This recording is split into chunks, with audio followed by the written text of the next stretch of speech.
I've been staying in my apartment in Jersey City during this coronavirus epidemic. My roommate has since gone home to Ohio to stay with her family during all of this, so I've been in the apartment alone. I've been mostly just watching new movies and shows. I try not to go out too much because my city is pretty bad right now. A couple days ago, I was running extremely low on food, so I had to make a mandatory grocery run. I went to the nearby Trader Joe's wearing a mask and gloves, which, including the insane line and limited stock, turned out to be a production. On my walk home in the dark, I realized the streets were even quieter than they were the last time I went shopping, just a week before. Suddenly, out from an alleyway, some guy wearing a mask and gloves approached me. He had a baby wrapped in a hoodie and small blanket in his hands. He seemed very sincere in asking me to let him take his son to my apartment real quick so he could change his diaper and feed him his food. He swore to me that he was clean, and that he really needed this favor for just 5 minutes. That it was an emergency. Hearing the baby's little cries, and the fact that this man even had a child with him and just seemed sincere, the soft part of me agreed. I led him to my apartment building. It was only a short walk from there. We walked up the 3 stories to my apartment, and I let him inside, asking him to close the door behind him. I cleared a spot on the living room table for him to change his child's diaper and whatever. When I turned around, the man was like pacing around, or more like snooping around, I guess. He went into my kitchen to do God knows what. I called over to him that I set up the table for him to use. He didn't answer. I started getting confused. I walked to the kitchen and saw him looking around suspiciously, and what else I saw confused me. The man was standing with what I thought was his child, held in only one hand. It took me a second to understand. It wasn't a child. It was just some baby doll wrapped up in a blanket. I'm assuming one of those realistic ones that make the crying and moaning noises. The man looked at me and pulled out a gun from his right pocket. That's where things went from 1 to 100 real quick. He looked at me with a gun aimed at me and said something along the lines of, "I'm gonna take what I want and you're gonna stay in my sight." Of course, I had to say okay with a gun aimed at my head. I wondered if it could be a BB gun with a tip painted black, but even if it was, I doubted I could overpower him. I couldn't risk it. The man pulled out a big black bag from his backpack and filled it with valuables, including my wallet, some of my roommate's jewelry, kitchen valuables, my brother's Xbox which he lent me, and my iPad. It was sickening to watch, but I was the most scared of him pulling the trigger of that gun. He filled his bag and threw the fake baby in it as well, then he left. I called the cops first thing. They came and helped me in contacting the building owner to see the CCTV footage from the halls. Of course, upon seeing the footage, it didn't help much. The man's face was covered by a mask, making it near impossible to even discover who he was. All I can do is urge everyone to be careful, not to trust anyone, and stay indoors until all of this is over.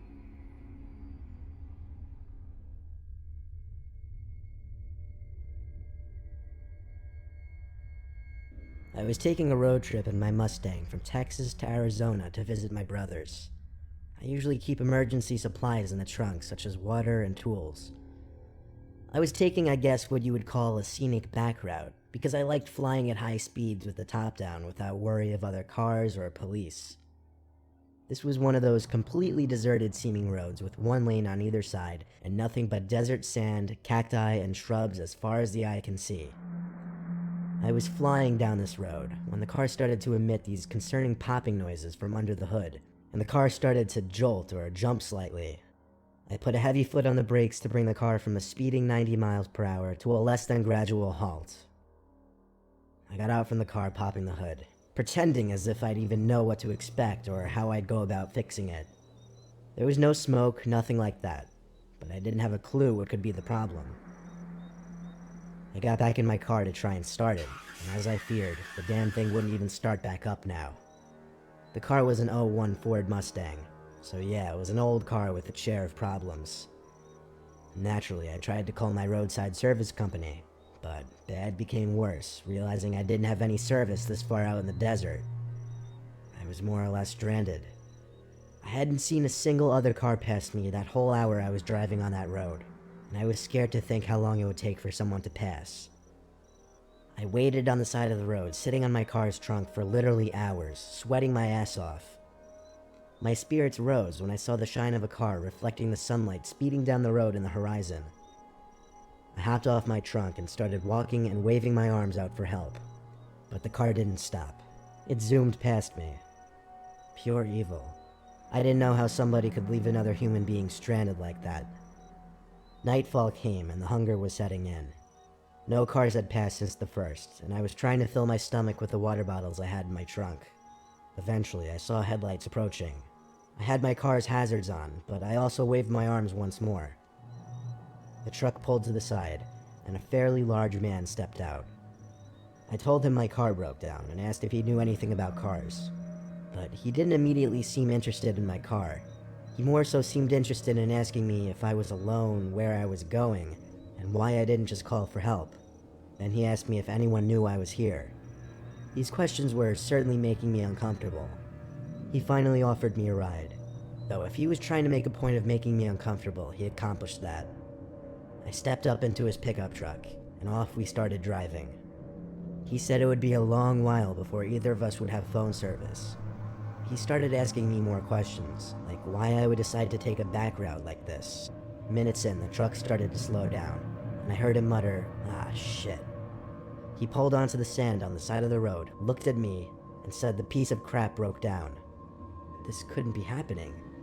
I looked back at the man, and realized he was still looking at me. Like 5 seconds went by and he was just still staring at me. He finally asked me to go lift up the hood once he would crank the latch. I can only describe this whole situation so well, but through everything up until this point, I was insanely suspicious. I went in front of his truck with a bit of distance between the front and I, and waited to hear a click, meaning the truck's hood was unlatched. In my head, I was picturing him trying to run me over, and that's exactly what happened.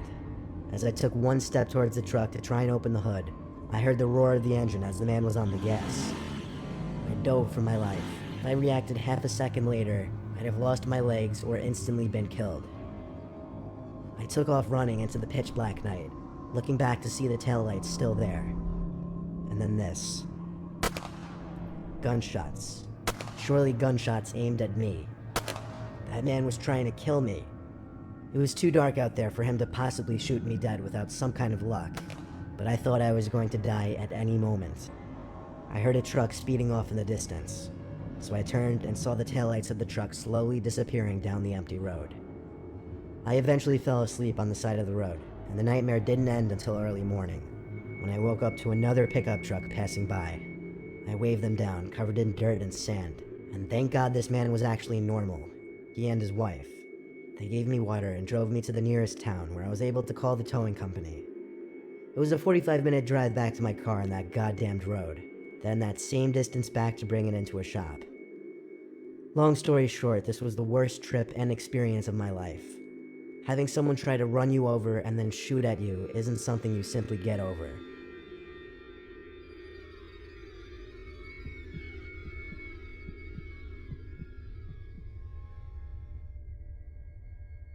When I was 19, my friend Sean, who was a big goofball, came over to chill in our basement as he often would during the summer. I remember he had a Coke bottle in his hand and I was eating Wendy's when he said we should check out that creepy little cemetery across town. It was the most random idea ever, and I even told him that. Still, we had no school the next day, and I knew exactly which cemetery he was talking about. I don't know if one should even call it a regular cemetery. It's just a small plot of land with maybe 100 tombstones at most. The tombstones very archaic looking, and any time we'd pass, there would be no signs of anyone having come to visit within the last decade. The site probably dated back centuries, and it had this super creepy vibe to it because it was closed off by a gothic metal fence, and it was surrounded by woods on two sides, the road on one, and some old abandoned building on the other. Everything about it just gave scary vibes. It took a little persuading, but Sean managed to get me to want to check it out too. Ironically, it was a very cloudy, wettish kind of day, I guess conveniently adding to the mood. Sean pulled up his Honda to the side of the road. I told him to pull up more so it wasn't obvious. This was a low traffic road, so it would look kind of suspicious. He pulled up a few hundred feet down the road, and we got out and cut through the woods so that any potential passing traffic wouldn't see us entering the little cemetery. Hopping the fence in the woods was easy. It was maybe a 3 or 4 foot fence. Sean kind of took the lead on this since it was mainly his venture. He led us through the eerie little plot of land, and we looked at the archaic tombstones. They all seemed to be from the 19th century. The writing on some of them was illegible at that point. I know it sounds super dumb and cliche, but I couldn't help but feel like I was being watched constantly. I started looking around the surrounding woods. I told Sean how creepy this was. "I know," he replied. Still, with the feeling of being watched, I looked at the abandoned building next to the cemetery, at one of the windows. For a brief moment, I knew I saw someone standing at the window, even through the fog, smudge, and dirt on the glass, but they casually either ducked or walked away from the window. I told Sean we were being watched by someone in that building, and he turned to look at it as well. Then he went to look for the entrance to it. I told him don't. I said we should just leave before we get in trouble. I stayed still by the tombstone he was looking at while he walked around the building, and then he found a way in. He called me over, but I stayed put. Then I heard some loud kind of crack. So I looked in that direction, and there was this older man, probably around 55.